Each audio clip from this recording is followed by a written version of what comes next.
tolong dipelajari. Nah, nanti saya juga akan ngasih kisi-kisi lagi nanti lewat WA ya, nanti saya kasih undang-undang terus kalian nanti hafalkan. Nah, nanti insya Allah keluar gitu ya teman-teman ya. Nah, sekarang ini masuk fase terakhir nih. Sebenarnya materi terakhir ini udah terakhir ya? Bener nggak? Atau masih ada besok lagi? Coba mungkin bener nggak Mas Nasrul? Soalnya saya kata Pak Didin terakhir atau gimana Mas Nasrul? Atau teman-teman ada yang bisa menjawab? Iya, izin masuk, Pak. Mm, Mbak Ya, Fiska gimana? kalau menurut kalender akademik sih minggu depan udah UAS ya, Pak? Oh, udah UAS ya, oke. Nggak apa-apa. Ya, intinya sih kan masih ada banyak yang bolong ya kemarin tuh. Jadi dilengkapi dengan tugas teman-teman dan tugasnya juga saya lihat juga cukup bagus lah, rapih. Mantap. Ya intinya nanti buat nambah-nambah nilai. Nah ini jadi udah pertemuan terakhir ya. Jadi saya tumpuk satu menjadi satu. Sebenarnya materi pada hari ini adalah mirip nih kayak tugas teman-teman yang kemarin. Nah jadi saya tidak akan menjelaskan secara panjang lebar ya, karena kan secara tidak langsung teman-teman juga sudah membaca tugasnya, nanti teman-teman compare lagi lah dengan tugas teman-teman dengan PPT yang saya kasih. Oke ya, kita mulai, kita buka dulu PPT-nya. Apa sudah muncul di layar teman-teman? Sudah. Oke. Jadi teman-teman saya mau memberikan satu intro dulu ya terkait dengan perkuliahan kali ini. Jadi makna ya, makna sengketa pajak itu ketika kita sebagai wajib pajak itu sudah mendapatkan surat ketetapan wajib pajak, surat eh, ketetapan pajak SKP, SKPKB, SKPLB. Nah itu termasuk produk hukum yang dapat disebut sebagai sengketa pajak ya. Jadi kalau masih dalam proses apa namanya SP2DK, nah itu masih hanya sifatnya seperti klarifikasi. Jadi makanya kan tujuan audit pajak ini ya sebenarnya menentukan nih apakah nanti dalam suatu pemeriksaan itu timbul sengketa pajak atau tidak, dan pasti iya dari kebanyakan praktiknya seperti itu.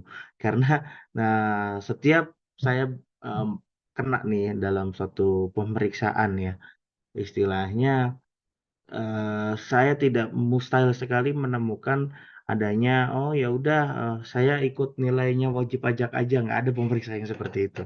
Pasti kita dijadikan sebagai kurang bayar atau misalkan kita majukan LB, nah LB-nya tidak sesuai dengan angka yang kita mau gitu, dan biasa gitu nggak sepenuhnya gitu, pasti nanti ada yang beberapa dikoreksi begitu karena memang eh apa namanya, apalagi kalau perihal dengan pengujian kepatuhan ya.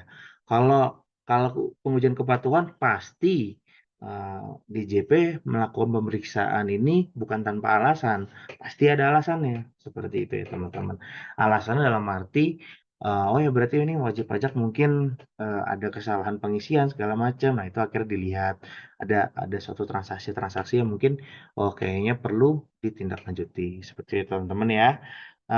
Atau sebelum saya masuk, ini kan sudah terakhir nih. Ada nggak teman-teman yang masih bingung sih sama mata kuliah perpajakan gitu loh? Ada apa sih yang belum ngerti dari awal sampai akhir gitu? Ada nggak teman-teman yang masih belum paham atau butuh diskurs? Apa gimana? Ada yang ini nggak? Pak, izin masuk. Hmm, Belum ngerti ini sih yang perbedaan gugatan sama banding. Yang kalau misalkan gugatan tuh contoh hmm. lebih konkretnya tuh gimana gitu, Pak? Jadi gini, oke, terima kasih Mbak Fiska atas jawabannya ya. Jadi banding itu jadi kan sering saya sebutkan seperti ini. Cuman kalau misalkan ada teman-teman yang masih belum paham, nggak apa-apa. Kan kita melakukan proses pemeriksaan awalnya ya. Melakukan pemeriksaan. Setelah pemeriksaan, kita keluar produk hukum yang namanya surat ketetapan pajak ya. SKPLB, SKPLB, SKPKB, ada yang SKP nihil juga ada. Nah, di situ surat sengketa pajak tersebut Apabila kita sebagai wajib pajak tidak setuju terkait dengan adanya surat ketetapan pajak produk hukum yang dikeluarkan Dirjen Pajak tersebut, maka upaya selanjutnya kita mengajukan keberatan di apa nanti tingkatnya di Dirjen Pajak di Kanwil ya. Nanti pemeriksaannya itu dilakukan di kantor wilayahnya gitu. Jadi setelah keberatan, pastikan nanti akan ada proses pemeriksaan lagi seperti di awal ya kan sebelum adanya penertiban SKP. Nah, ketika keberatan ternyata nilai sengketa pajaknya tersebut masih belum sesuai dengan apa yang kita inginkan atau dinilai masih istilahnya masih belum ada rasa adil lah bagi wajib pajak, maka wajib pajak bisa mengajukan permohonan banding. Oke, sampai di sini. Nah, jadi banding itu pada intinya adalah suatu proses upaya hukum dalam penyelesaian sengketa pajak yang berasal dari surat ketetapan. Nah, bedanya dengan gugatan apa? Misalkan seperti ini, teman-teman. Teman-teman, ini saya kasih contoh. Daluarsa penetapan pajak adalah 5 tahun ya, yang teman-teman sudah istilahnya udah paham lah di situ. Jadi ada daluarsa pajak 5 tahun. Nah, seketika tiba-tiba ada namanya pemeriksaan, misalkan pemeriksaan tapi di mana sudah lewat daluarsa. Nah, itu kan salah satu melanggar aturan dong, ya kan, melanggar aturan yang sudah ditetapkan menurut Ketentuan Umum Perpajakan. Nah, kita sebagai wajib pajak nggak serta-merta ini secara administratif ini salah gitu kan yang dilakukan oleh Dirjen Pajak. Makanya upaya yang dapat dilakukan adalah gugatan. Jadi seperti itu teman-teman ya. Jadi apa namanya lebih eh, mem- istilahnya menyoroti bahwa proses yang dilakukan oleh Dirjen Pajak ini adalah salah gitu. Jadi intinya dari gugatan itu. Mungkin bisa jadi saya juga pernah ada pengalaman gugatan, kita mengajukan gugatan didasari karena si eh, pemeriksa pada awalnya itu tidak memberitahukan kita sebagai wajib pajak atas adanya perintah pemeriksaan. Jadi tahu-tahu apa namanya kita diundang untuk langsung pembahasan. Nah, jadi itu dulu pernah ada kejadian seperti itu. Sehingga kita sebagai wajib pajak kita perlunya mengajukan gugatan. Nah, alhamdulillah waktu itu kami menang ya karena memang secara administratif orang pajak ada kesalahan di situ begitu. Akhirnya surat ketetapan pajak yang dikeluarkan oleh si orang pajak dibatalkan karena dinilai proses pemeriksaan pajaknya tidak secara istilahnya tidak sesuai dengan prosedur administratif begitu Mbak Fiska. Sudah jelas belum Mbak intinya seperti itu? Jadi kalau gugatan itu kalau ada yang melanggar gitu ya, Pak.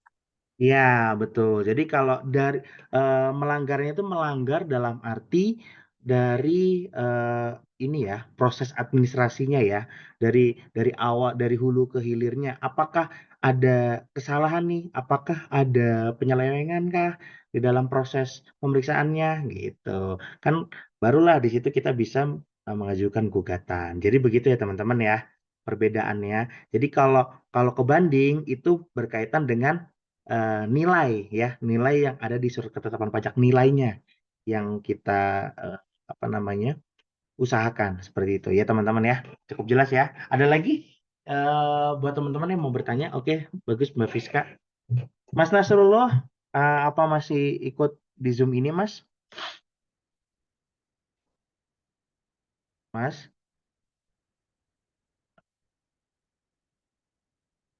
Oke, nanti nanti saya coba ini ya nanti ngomong sama Mas Nasrul ya, karena dia yang nyatet. Oke, nggak ada lagi ya kita lanjut. Nah, ini sama ya, kayak tugas yang kemarin. Jadi ada 4 ya proses sengketa pajak. Nah, itu ada keberatan, banding, gugatan, dan peninjauan kembali. Oke. Nah, kita berbicara masalah keberatan ya.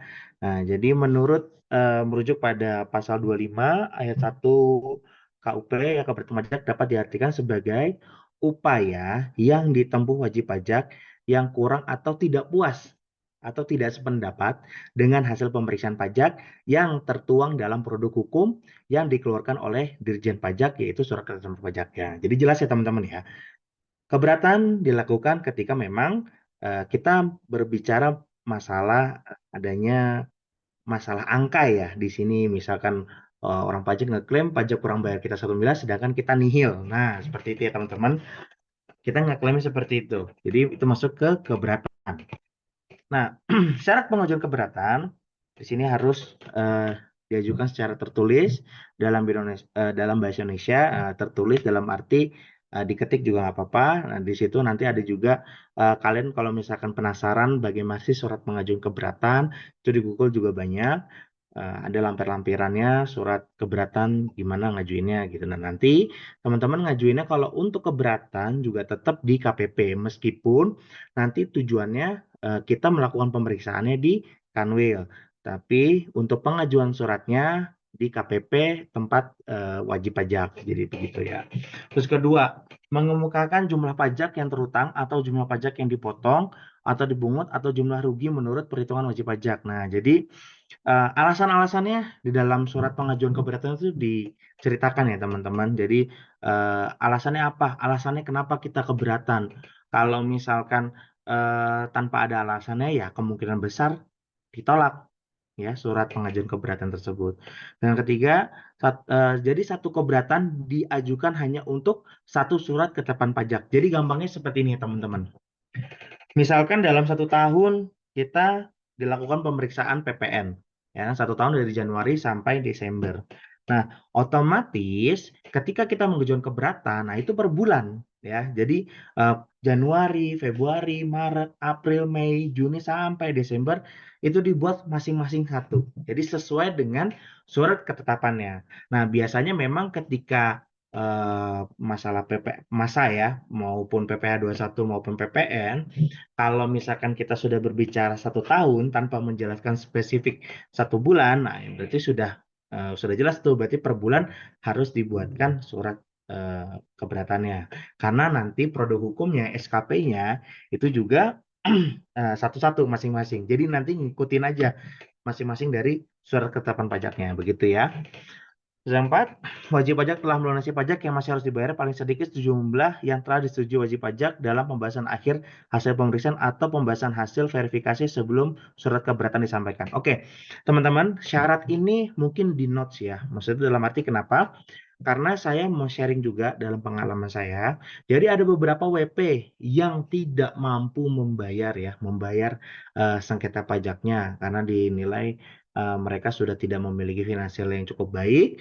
Akhirnya karena mereka wajib pajak juga sudah yakin bahwa kita pasti akan menang, jadi mereka tidak bayar. Nah, cuma nanti akan ada konsekuensinya. Ya, denda tadi kalau yang sekarang menurut HPP ketika kita dikalah keberatan 30%, ketika kita kalah dibanding berarti jadi 60%. Jadi begitu teman-teman. Ini juga entah kenapa memang peraturannya seperti ini, wajib pajak harus melunasi ya pajak sesuai keinginan wajib pajak, cuman dalam arti saya juga di sini suka lolos gitu loh. Dan makanya cara saya sebenarnya untuk bagaimana caranya eh, tetap bisa mengajukan banding, maksudnya dalam proses upaya hukum sengketa pajak ini dalam arti kita setujunya angkanya nihil. Nah, misalkan kita diklaim ada objek sengketanya 10 miliar gitu kan. Nah, bagaimana kita tetap bisa masuk? Ya saya mensiasatinya ya dengan cara saya ngeklaim pajak saya tuh nihil gitu. Jadi gitu ya teman-teman ya. Terus yang kelima, diajukan dalam jangka waktu 3 bulan sejak tanggal surat ketetapan pajak dikirim. Yang kedua, pemotongan atau untuk pajak oleh pihak ketiga. Jadi intinya sih ketika kita sudah mendapatkan surat ketetapan pajak, nah itu dihitung tuh 20 November misalkan. November, Desember, Januari, Februari. Nah, tanggal 20 Februari itu sudah terakhir kita dikasih kesempatan untuk mengajukan keberatan. Lewat dari situ kita sudah tidak bisa lagi ya mengajukan keberatan gitu. 6. Surat keberatan ditandatangani oleh wajib pajak, dan dalam surat ditandatangani oleh wajib pajak, surat keberatan tersebut harus dilengkapi dengan surat kuasa khusus. Jadi memang tidak mesti dari wajib pajaknya sendiri, bisa juga kita berdasarkan surat kuasa, gitu ya teman-teman. Nah, dalam surat keberatan disampaikan oleh pajak tidak memenuhi persyaratan, wajib pajak dapat melakukan perbaikan. Jadi meskipun nanti akan ada format yang tidak sesuai ya, nanti akan diberikan kesempatan ya untuk melakukan ini kembali perbaikan. Tapi di dalam ini yang perlu ada di garis bawahi ya, tidak ada perpanjangan waktu lagi dalam hal melakukan pengajuan keberatan meskipun ada waktu untuk di waktu perbaikan. Makanya dari itu mungkin teman-teman untuk nantinya kalau misalkan teman-teman menjadi staf pajak segala macam mendapatkan SKP ya, kita sudah selesai pemeriksaan, nantinya udah dapat SKP, nah itu segeralah langsung diajukan ke keberatan jika memang dirasa kita pede nih bahwa kita yakin kok kita nggak salah gitu. Nah, dalam hal itu kan masih ada waktu, ada spare waktu ya. Katakanlah dalam 1 bulan dikasih waktu untuk mengajukan. Nah, berarti kan masih ada sisa 2 bulan. Nah, teman-teman bisa manfaatkan waktu itu. Jadi untuk melakukan revisi ya. Nah, dan di sisi lain ada yang namanya bisa sih, masih ada kemungkinan lebih dari 3 bulan dengan catatan adanya keadaan di luar kuasa wajib pajak. Nah, yang pertama ada bencana alam, kebakaran, huru-hara, atau diterbitkan surat keputusan pembetulan secara jabatan yang mengakibatkan jumlah pajak yang masih harus dibayar terhadap itu pajak berubah. Jadi ketika boleh sih apa namanya kita melebihi dari jangka waktu tersebut apabila memang contohnya kemarin COVID ya. COVID itu saya juga waktu itu ceritanya mengajukan banding. Nah, itu sempat agak telat sedikit. Waktu itu dari pihak pengadilan pajak masih memberikan waktu. Nah, ini nanti terkait dengan keberatan harusnya sama ya, seperti itu.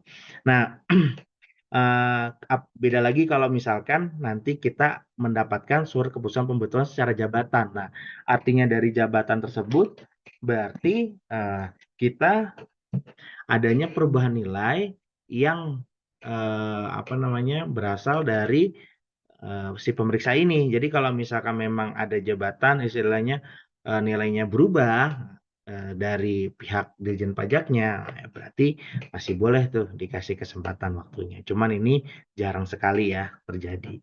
Nah, terus yang keempat, yang kelima ada keadaan lain berdasarkan pertimbangan Direktur Jenderal Pajak. Ya ini juga masuk dalam alasan-alasan yang terkait ya.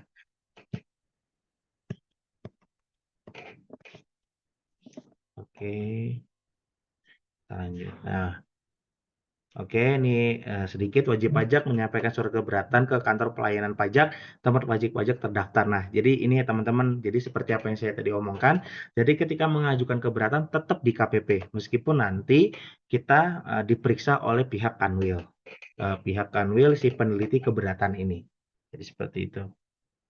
Nah, nanti bisa secara langsung di TPST atau melalui pos. Nah, bisa juga dengan cara lain. Nah, dengan cara lain ini menurut saya bisa juga melalui ekspedisi JNE. Cuman kalau saya merekomendasi enaknya langsung ke TPST.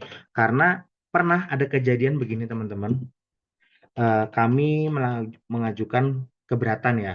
Waktu itu WP-nya ngomong, udah kita kirim saja lewat pos.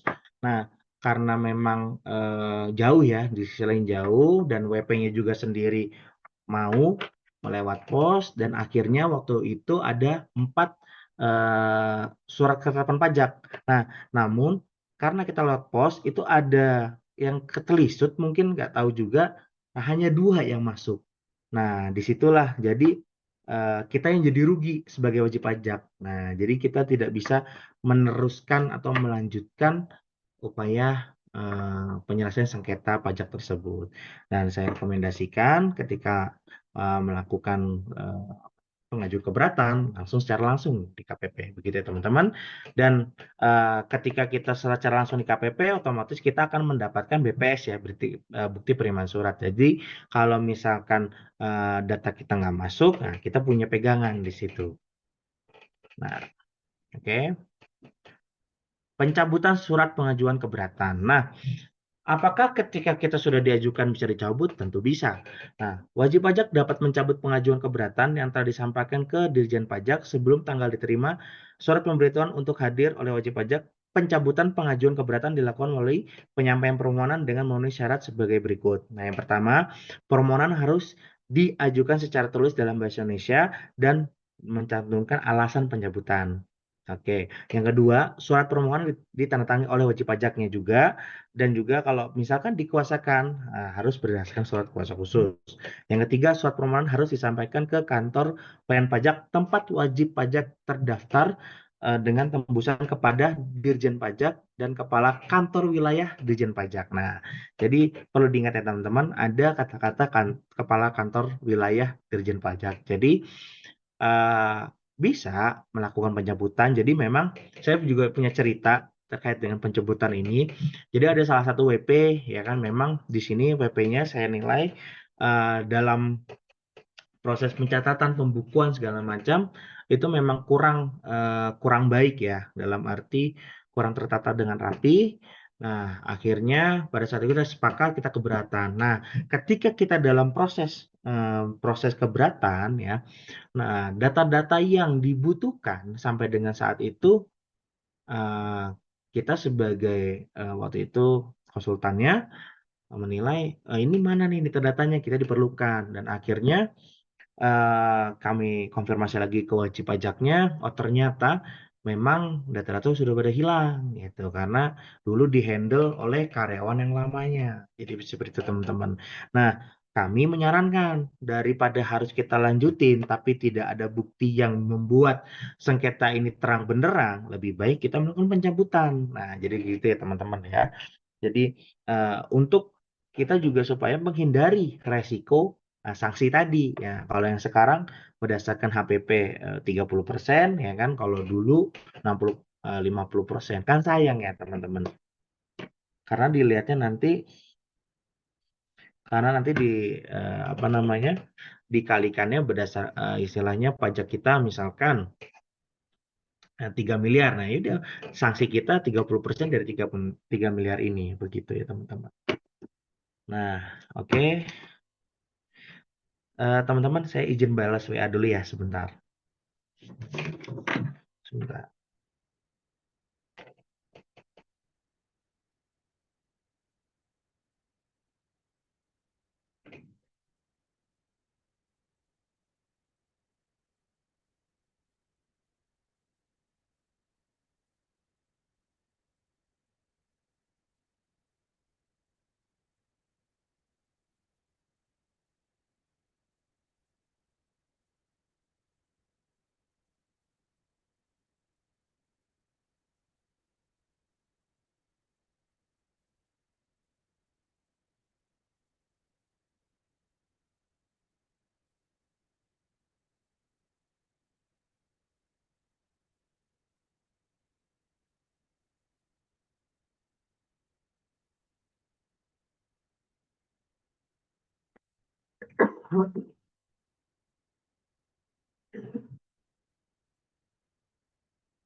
Oke, kita lanjut ya teman-teman. Nah, dalam hal wajib pajak mencabut pengajuan keberatan yang terkait dengan masa pajak, bagian tahun pajak, pajak yang masih harus dibayar dalam surat keterangan pajak kurang bayar, atau surat keterangan pajak kurang bayar tambahan yang tidak disetujui dalam pembahasan akhir hasil pemeriksaan atau pembahasan akhir verifikasi. Nah, yang menjadi utang pajak sejak tanggal penerimaan surat ketetapan pajak. Jadi memang meskipun kita nanti melakukan pencabutan, nah, tidak ada sanksi ya teman-teman yang perlu diingat. Jadi nggak apa-apa. Misalnya nanti kemudian hari ya teman menjadi staf pajak atau menjadi konsultan pajak dinilai memang sebenarnya kan begini teman-teman, bahasa kasarnya ketika kita melakukan proses penyelesaian sengketa pajak ini secara tidak langsung mungkin ada data-data ya, ada data yang eh, istilahnya masih belum ketemu dan kita masih berupaya untuk mencari. Nah, boleh juga alasan keberatan ini, pengajuan keberatan adalah yang dimana wajib pajak sendiri mengulur waktu. Nah, kasarannya seperti itu. Tapi uh, ketika meskipun mengulur waktu, ketika nanti di proses keberatan data dinilai kosong atau ya istilahnya cukup nggak istilahnya nggak memumpuni lah dalam hal itu, maka kita sebagai konsultan pajak pasti akan merekomendasikan, ini kalau lebih baik sih nggak usah dilanjutin Pak Bu gitu, karena daripada nanti eh, bikin tambah pusing gitu ya kalau misalkan kita kalah. Jadi kita harus ngomong belak-belakan di awal. Karena ketika kita sudah terus terang di awal, nah, jadi nanti kesananya kita tidak disalahkan begitu ya teman-teman. Jadi kita harus selalu berbicara pahitnya seperti itu. Nah, wewenang Dirjen Pajak ya sudah nanti bisa dibaca sendiri ya teman-teman. Nah, ini juga sama lah ya, sama kayak yang kemarin-kemarin. Jadi kalau misalkan apa namanya, jadi proses keberatan hampir sama dengan proses pemeriksaan, yang dimana nanti kalau misalkan ternyata dokumen-dokumen masih belum lengkap, masih belum dinilai belum istilahnya belum komplit ya, sesuai dengan keinginan Dirjen Pajak. Nah, nanti bisa ada eh, surat susulan. Nah, cuman dalam proses keberatan ini, apakah kita boleh memberikan dokumen tambahan, akan tetapi dokumen tersebut sebenarnya tidak diminta oleh Dirjen Pajak? Ya boleh, tentu boleh. Apapun data itu pasti harusnya diterima oleh Dirjen Pajak. Jadi begitu ya teman-teman. Oke, kita lanjut. Nah, ini yang kita bahas tadi ya, terkait dengan adanya dalam terdapat bukan catatan dalam penyelesaian keberatan maka pembukuan dapat dipertimbangkan. Nah, dalam hal ini jika memang kita nanti melakukan tambahan ya, tambahan dokumen, data, nah nanti uh, akan tetapi hal tersebut juga harus perlunya pertimbangan nih dari pihak Dirjen Pajak. Jadi seperti itu. Oke, nanti bisa dibaca sendiri sama teman-teman. Nah, ini sanksi ya. Oke, sorry, maaf. Ini nanti saya ubah apa namanya? Seharusnya bukan 50%, 30% karena kita ngikutin undang HPP yang terbaru karena yang sebelumnya 50%. Nah, nanti saya ganti ya sebelum saya kasih ke teman-teman. Oke, nah kita sekarang berbicara banding. Nah, setelah adanya keberatan selesai, nah nanti akan ada lagi surat ketetapan pajak dari si ininya, dari apa?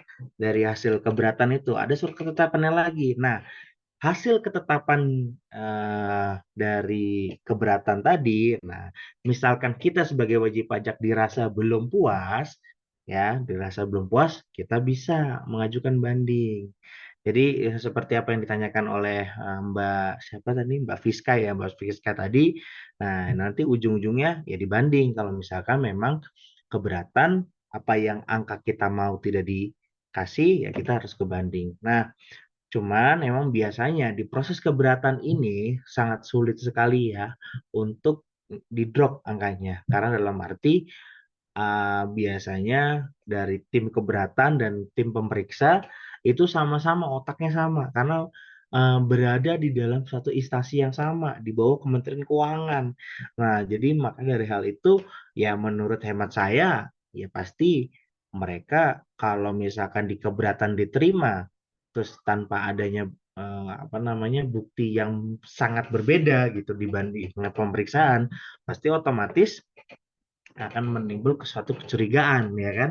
Oh, ini kenapa nih kok di keberatan diterima, sedangkan di pemeriksaan saya tolak. Nah, berarti kan ada yang nggak benar di situ. Nah, biasanya sih seperti itu. Karena biasanya saya pada proses keberatan malah jadi berubah angkanya karena adanya misalkan di dalam pemeriksaan ada kurang apa namanya kurang sanksinya istilahnya di proses pemeriksaan hanya 20 juta. Nah, tapi di keberatan ternyata dihitung kembali ternyata sanksinya 40 juta. Nah, saya pernah begitu angka berubah dengan tanda lain dengan ya, ini dia bertambah bukan berkurang begitu ya teman-teman. Jadi bukannya malah senang malah sepet begitu. Angkanya malah jadi bertambah. Nah, banding ya teman-teman bisa lihat di merujuk pada pasal 1 angka 6 ya Undang-Undang Pengadilan Pajak adalah upaya hukum yang dapat dilakukan oleh wajib pajak atau menanggung pajak kepada pengadilan pajak terhadap suatu keputusan yang dapat diajukan banding berdasarkan peraturan perundang-undangan. Nah, merujuk pada pasal 27, wajib pajak dapat mengirimkan banding ke pengadilan pajak apabila wajib pajak belum dapat menerima SKP atas keberatan yang diajukan wajib pajak. Nah, ini penting ya teman-teman. Jadi nanti kalau misalkan di UAS ditanya apa namanya hal apa yang bisa diajukan banding, nah, ketika wajib pajak menerima, ini salah ya, bukan belum ya.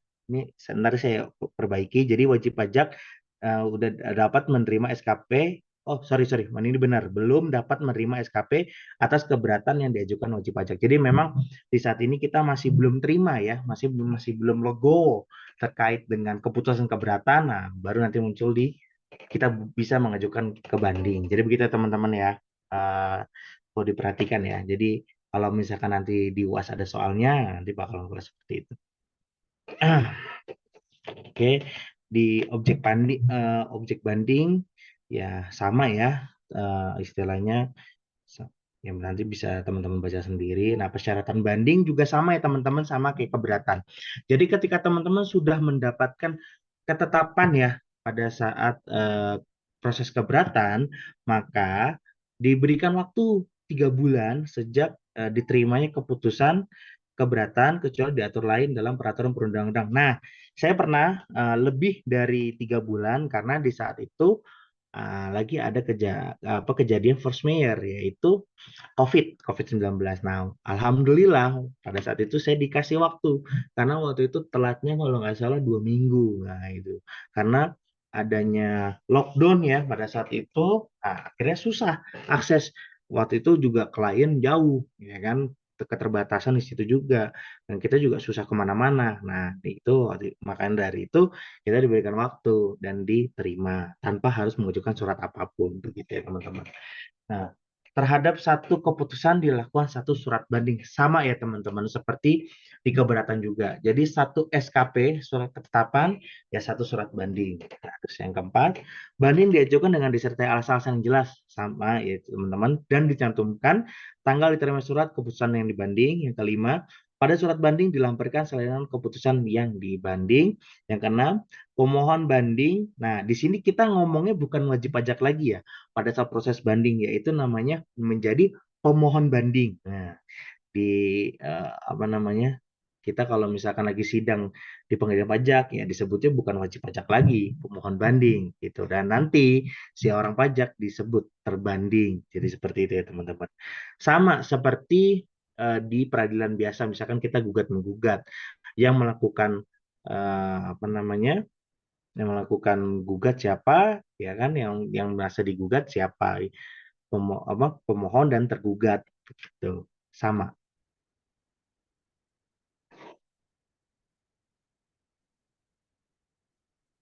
Nah, ini juga pemohon banding ya bisa jadi ahli warisnya, bisa kuasa ya nanti bisa teman-teman baca sendiri. Nah, pencabutan banding apakah bisa? Bisa teman-teman. Nah, itu balik lagi ya alasannya. Memang di sisi lain ternyata kita nggak bisa membuktikan ya, nggak bisa membuktikan secara dokumen dan istilahnya juga argumen kita dirasa mungkin kita nggak pede ya lebih baik kita cabut aja bandingnya udah deh nggak apa-apa gitu kan lebih baik apa denda 30% ketimbang harus eh, jadi 60%. Ya. Nah, tapi teman-teman yang perlu diingat ya, tadi kelewat juga, kalau misalkan sebelum proses keberatan kita sudah bayar, ya misalkan kita mendapatkan SKP 10M, tapi kita sudah bayar, kita lunasi, lalu kita ajukan keberatan dan banding. Ketika kita kalah, nah kita ada sanksi di situ. Nah, ketika kita menang, kita malah dapat bunga. Nah, gitu. Jadi memang setiap adanya proses penyelesaian sengketa selanjutnya setelah pemeriksaan, ketika sudah muncul SKP, nah, saya biasanya menyarankan untuk membayar dulu begitu. Karena ketika nanti kalah, kita tidak akan menerima resikonya. Nah, seperti itulah kita harus ngomong pahitnya dulu. Nah, putusan banding ya, ini nanti bisa teman-teman baca sendiri. Uh, terus sanksinya jadi 60% di HPP ya. Oke, nah ini sekarang gugatan ya. Oke, nah ini Mbak Friska yang tadi bertanya ya. Jadi memang gugatan itu karena kinerja Direktorat Jenderal Pajak sebagai administrator perpajakan selalu diukur dengan penerimaan pajak, maka dalam rangka penerimaan negara melalui pajak, Dirjen Pajak mengeluarkan berbagai produk administrasi, baik berupa surat, korespondensi, bisa sampai dengan surat paksa yang tertera dengan putusan hakim, serta produk-produknya hukum lainnya. Beberapa surat atau produk tersebut tentu saja tidak semuanya memuaskan rasa keadilan wajib pajak. Nah, jadi begitu ya. Maka untuk memenuhi rasa keadilan tersebut diaturlah upaya hukum, salah satunya adalah gugatan. Gugatan adalah upaya hukum yang dapat dilakukan oleh pajak atau penanggung pajak terhadap pelaksanaan penagihan pajak atau terhadap keputusan yang dapat diajukan gugatan berdasarkan peraturan perundang-undangan perpajakan yang berlaku. Jadi begitu ya teman-teman. Ketika proses administrasi pemeriksaan dirasa teman-teman menilai bahwa ini ada kekeliruan, ini ada kesalahan, itu hak teman-teman sebagai wajib pajak untuk mengajukan gugatan, gitu, teman-teman. Nah, kita berbicara dengan objek gugatan. Nah, pengadilan pajak dalam hal gugatan memeriksa dan memutus sengketa pajak, pasal 23 nanti bisa teman-teman baca. Yang pertama pelaksanaan surat paksa, kedua surat perintah melaksanakan penyitaan, terus yang ketiga pengumuman lelang. Nah, surat paksa ini berarti kan dengan kata lain adanya surat ketetapan atau surat tagihan pajak. Nah, namun dalam hal ini si wajib pajak nggak melakukan proses eh, proses penyelesaian sengketa berikutnya. Nah, dalam arti langsung ada surat paksa. Nah, tahu-tahu gini, kita tidak pernah diberikan surat teguran. Nah, tahu-tahu langsung penyitaan. Nah, itu kan suatu penyelewengan kan sebenarnya. Karena pada saat penyitaan itu ada prosesnya.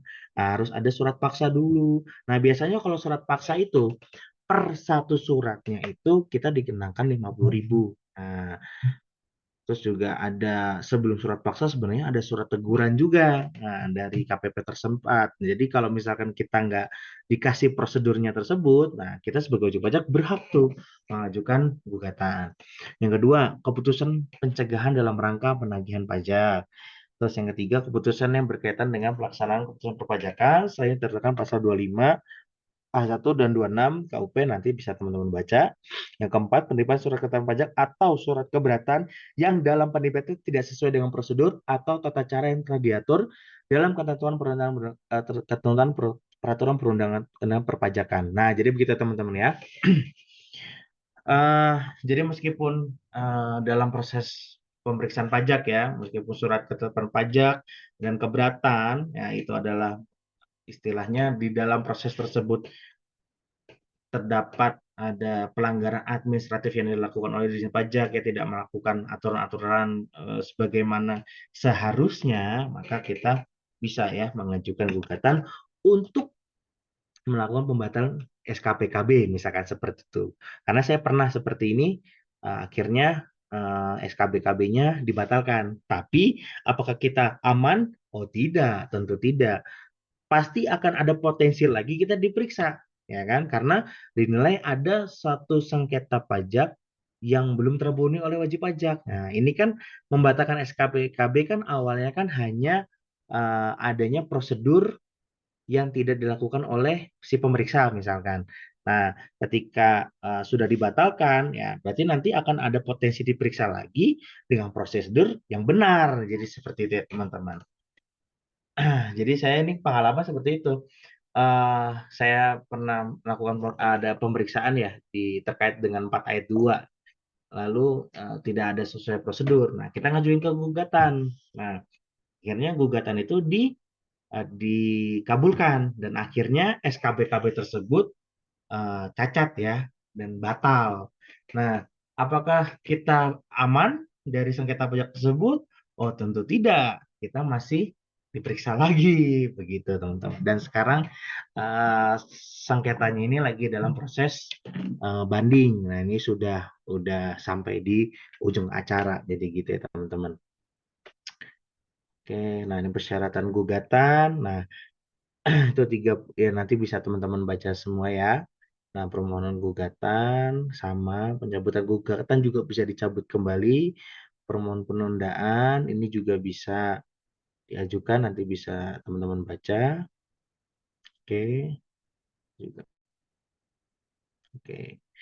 Nah, di sini ganti rugi. Nah, nanti yang dikenakan kalau misalkan nanti kita dikabulkan ya, nanti yang dikenakan adalah pejabat terkait, bukan kita. Nah, begitu ya, teman-teman. Nah, ini nilainya paling banyak cuma 5 juta. Wah, enak sekali ya. Cuma dikasih 5 juta. Nah, sekarang kita ngomong masalah PK ya, teman-teman. Oke. Nah, PK ini apa namanya dalam arti misalkan begini, saya kasih gambaran begini, teman-teman.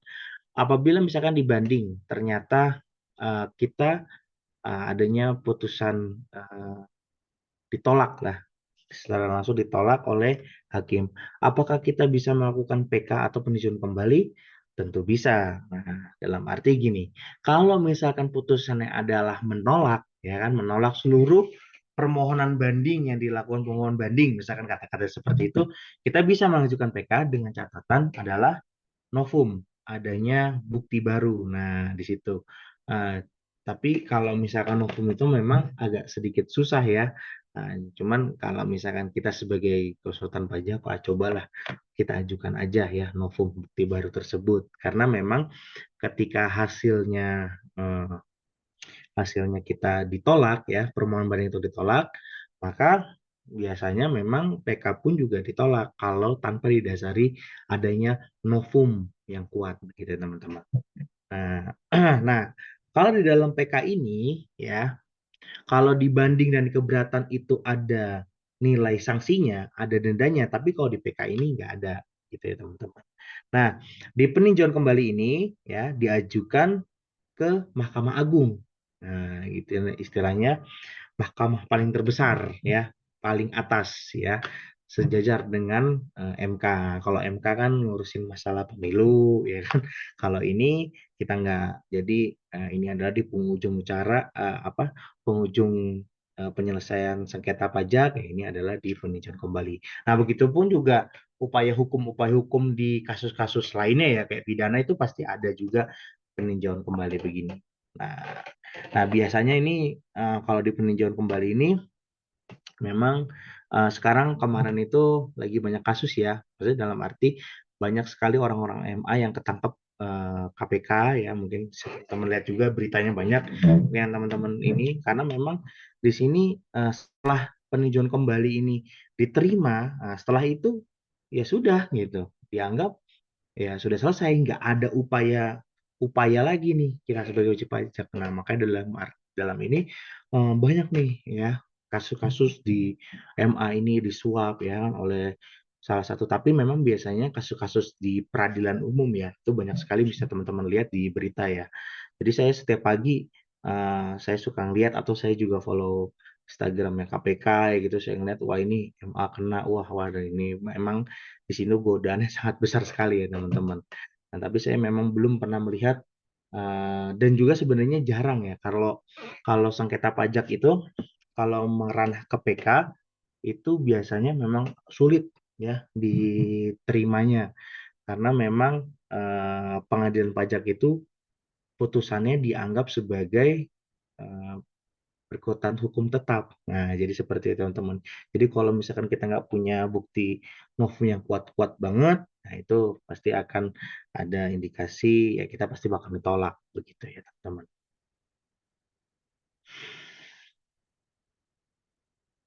Nah, di sini ya perlu ada diingat. Permohonan peninjauan kembali tidak menangguhkan atau menghentikan pelaksanaan putusan pengadilan pajak. Jadi apa ya, bukan berarti kita mengajukan peninjauan kembali. Ya, misalkan gini ya, gambarnya seperti ini. Kita sebagai wajib pajak melakukan upaya proses sengketa pajak ya. Eh, dalam arti kita belum membayar nih pajak eh, yang disengketakan. Nah, dalam arti kan ada sanksinya tuh 60%. Nah, dalam hal tersebut, meskipun kita melakukan peninjauan kembali, nah tidak dapat menangguhkan atau menghentikan pelaksanaan putusan tersebut. Kalau misalkan kita sudah kalah, salah gitu kan, ya sudah, itu otomatis mau tidak mau, ya denda itu harus dibayar, begitu ya teman. Kalau sudah kalah. Jadi memang jujur saya sebagai konsultan pajak sangat ini sekali ya istilahnya, jangan sampai ke peninjauan kembali gitu, karena prosesnya itu kalau misalkan kita sudah kalah, kalau sudah kalah di banding, nah, kita ke proses peninjauan kembali, itu memang agak repot sebenarnya. Maksudnya dalam arti seperti buang-buang waktu gitu. Kalau misalkan kita novumnya nggak kuat-kuat banget, ya pasti bakal kalah gitu. Jadi hanya untuk mengulur-ulur waktu aja. Padahal di sisi lain kita tidak bisa mengulur waktu nih di sini. Karena peninjauan kembali itu tidak menangguhkan atau menghentikan pelaksanaan putusan tersebut. Begitu ya teman-teman ya, yang perlu diingat. Nah, alasan peninjauan kembali. Nah, yang pertama, apabila putusan pengadilan pajak didasarkan pada suatu kebohongan atau tipu muslihat pihak lawan yang diketahui setelah perkaranya diputus atau didasarkan pada bukti-bukti yang kemudian oleh hakim pidana dinyatakan palsu. Oke, jadi begini teman-teman. Ini bisa juga sebagai bukti baru ya. Misalkan gini, peninjauan kembali ini juga tidak serta-merta hanya kita doang nih sebagai wajib pajak yang bisa mengajukan. Nah, akan tetapi misalkan kita menang ya, menang di pengadilan pajak, dar. Nah, biasanya, biasanya ini orang pajak nggak mau kalah, dia ngajuin PK juga, gitu. Akhirnya kita sebagai wajib pajak malah terganti di posisinya. Akhirnya menjadi termohon. Nah, bukan pemohon lagi, jadi termohon. Nah, itu bisa terjadi karena mungkin diklaim bahwa di dalam persidangan itu ada tukum muslihat atau segala macam, ada alasan-alasan begitulah. Seperti itu teman-teman. Jadi tidak menutup kemungkinan gitu loh. Kita udah menang nih, kita diajukan PK lagi. Nah, begitu. Tapi kalau misalkan kita sudah menang dan disinyalir juga sesuai dengan prosedur dan tanpa ada tipu muslihat, so ya, gas aja gitu. Dan saya juga biasanya begini dan melihat portofolio Pak Narudin ya ketika menang di banding menang, terus tiba-tiba di si orang pajaknya mengajukan PK, ya selalu menang gitu karena pasti ngikut alasan yang ada di pengadilan pajak. Jadi begitu ya, teman.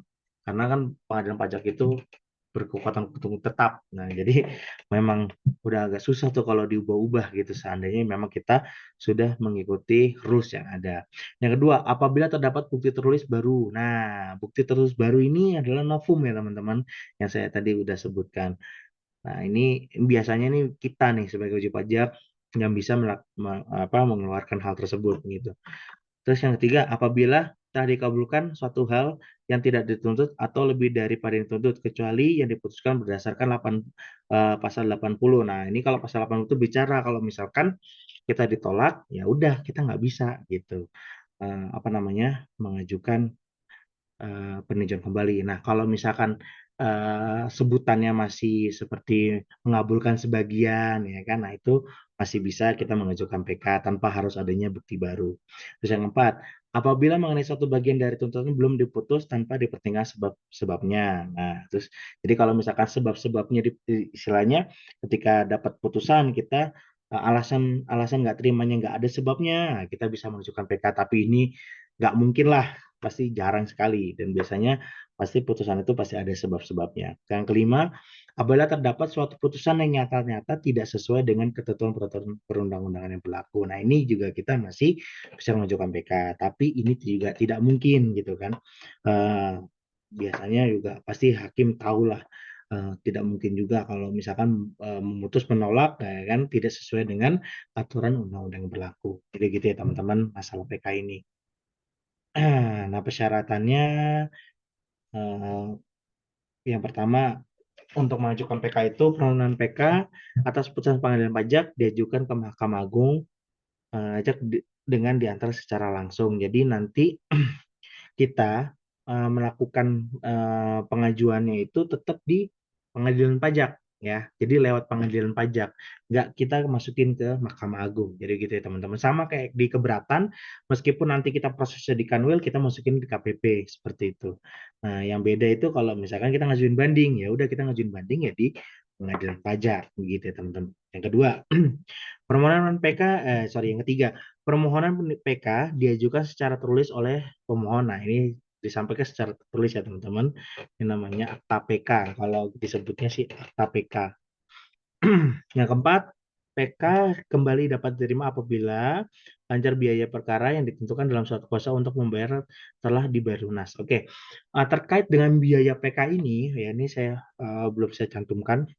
Jadi satu surat ketetapan itu 2.500.000. Nah, ini kemarin tahun lalu kalau nggak salah 2021 yaitu saya ngajukan PK itu biaya 2.500.000. Nah, cuma sampai saat ini saya belum tahu update-nya ya bayarnya berapa. 5. Jangka waktu pengajuan kembali tertanggung pada alasan yang dilakukan kecuali yaitu, nah ini sama ya teman-teman. Yang pertama, pengajuan PK berdasarkan alasan sebagai nulis pasal 91 Undang-Undang Pengadilan Pajak dilakukan dalam jangka waktu paling lambat 3 bulan. Nah, itu istilahnya kalau misalkan dinilai putusan tersebut terdapat tipu muslihat. Nah, itu nanti dari kapan nih, ya kan, diketahui ada tipu muslihat. Nah, disitulah dimulai 3 bulan kemudian kita mengajukan PK. Yang kedua, pengajuan PK kembali berdasarkan sebagaimana disebut di dalam pasal 1 pasal 91 huruf B Undang-Undang Pajak dilakukan dalam jangka waktu paling lambat 3 bulan terhitung sejak ditemukannya surat-surat tersebut dari tanggal ditemukan harusnya dinyatakan di bawah sumpah yang disahkan oleh pejabat yang berwenang. Nah, ini sorry ya terkait dengan 91B ini novum. Nah, ketika kita mengajukan novum, nah ini agak unik, kita diajukan sumpah. Misalkan kita sebagai wajib pajak nih mengajukan PK dikarenakan ada novum, nah itu kita nanti disumpah dulu gitu, disumpah terkait dengan bukti barunya itu. C. Pengajuan permohonan peninjauan kembali berdasarkan alasan sebagai dimaksud pasal 91 huruf C dan pajak yang dilakukan dalam jangka waktu 3 bulan sejak putusan dikirim. Nah, 91C itu terkait dengan adanya putusan yang mungkin mengabulkan sebagian. Nah, seperti itu ya teman-teman. Nanti bisa teman-teman lihat lagi di Undang-Undang Pengadilan Pajak. Nah, prosedur PK mungkin nanti bisa teman-teman baca ya. Nah, di sini juga. Nah, oke, selesai. Mungkin teman-teman ada yang masih kurang jelas ya sebelum UAS. Nah, ini mungkin bisa dicatat ya teman-teman ya. Kisi-kisi UASnya. Kita salah satunya ya mempelajari tentang penyelesaian sengketa pajak ya. Ini ada 4 ini. Teman-teman pahami betul ya apa istilahnya masing-masing dalam 4 pokok sengketa upaya pokok sengketa ini apa yang teman-teman pahami. Secara ini aja, secara ringkas lah. Secara ringkas jangan secara ini, jangan secara makalah ya, nanti kepanjangan. Itu harus teman-teman kuasai. Terus yang kedua masalah terkait dengan prosedur pemeriksaan pajak dan bukti permulaan ya. Terus teman-teman harus kuasai juga ya untuk bahan UAS nanti. Terus yang ketiga teman-teman harus menguasai apa sih tujuan pemeriksaan itu. Nah, teman-teman juga harus dikuasai ya. Terus yang keempat eh, apa yang membedakan ya terkait jenis-jenis pidana pajak berdasarkan ketentuan umum pajak. Jadi teman-teman juga harus menguasai ya terkait dengan apa aja sih yang bisa dikategorikan sebagai eh, apa namanya pidana-pidana pajak di dalam perpajakan. Nah, itu juga teman-teman harus kuasai. Nah, mungkin itu ya teman-teman kisi-kisinya. Insya Allah kalau misalkan teman-teman mempelajari hal tersebut bisa inilah bisa lulus begitu. Oke, mungkin sudah berakhir ya kuliah pada kesempatan hari ini. Mungkin teman-teman ada yang mau ditanyakan? Bapak izin Mungkin. izin Hmm. masuk Pak. Tadi untuk Oh, iya. kisi-kisi yang poin 4 apa ya Pak? yang poin 4 itu terkait dengan Heeh. jenis pidana. Jenis Apa pidana yang membedakan jenis? ya, jadi jenis-jenis pidananya berdasarkan eh, ininya juga aturan-aturannya di ketentuan undang-undangnya begitu ya. Nanti disebutkan juga apa sih jenis-jenis yang kemarin tuh pernah disebutkan kan. Nah, nanti dihafalkan, dikuasai begitu teman-teman ya. Oke. Oke. Sama ini Pak, nanti PPT-nya kan belum di-share ya Pak dari Ah, pertemuan setelah UTS. Nanti di-share oh nggak ya. ya? Oh iya, share deh, nanti saya share. Ya. Di-share ya Pak ya. Makasih Iya, Pak. saya share, siap. Gaji, Mm-mm. Pak, halo. izin masuk. Ini ngasih info nanti setelah ini kuliah pajak internasional pakai Zoom ini lagi. Oh iya, Oke. berarti saya diusir nih, Mas. Oh enggak. Salat Oh, dulu, salat. Salat. enggak. Iya. Oh, Oke. itu tadi ada Mbak Fiska nanya itu gimana Mbak Fiska? Oke, Pak, izin masuk ya. Mm-mm. Izin bertanya, kalau Mm-mm. misalkan kita belum puas sama keputusan yang di keberatan, lalu melanjutkan ke banding, denda yang di keberatan itu tetap dikenakan atau enggak ya? Atau langsung lanjut ke banding? Ya kalau nggak diterima, ya tetap dikenakan, Mbak. Oh, jadi Gitu. langsung 30% dari misalkan Hmm. angka yang disetujui 80 juta, langsung Hmm. 30% dikali itu, nanti lanjut lagi kalau dibanding ditolak juga 60% gitu. Ya, nah, jadi seperti itu. Nah, akan tetapi itu nggak berlaku kalau misalkan kita sebagai wajib pajak sebelum mengajukan keberatan melunasi, gitu ya, Mbak ya. Melunasi gimana ya, Pak? Ya kan keberatan kan dasarnya kan surat ketetapan pajak, ya kan? Ya. Ya, kalau misalkan kita sudah lunasi, udah kita bayar tuh 100% surat ketetapan pajak tersebut, nah maka meskipun nanti di keberatan kalah, dibanding kalah, sanksi itu nggak berlaku, begitu. Oh, jadi berlaku bagi yang belum Bayar, dilunasi. Oh, iya. ya, gitu ya. Siap, makasih, Pak. Jadi begitu. Oke, eh, ada yang tanya lagi?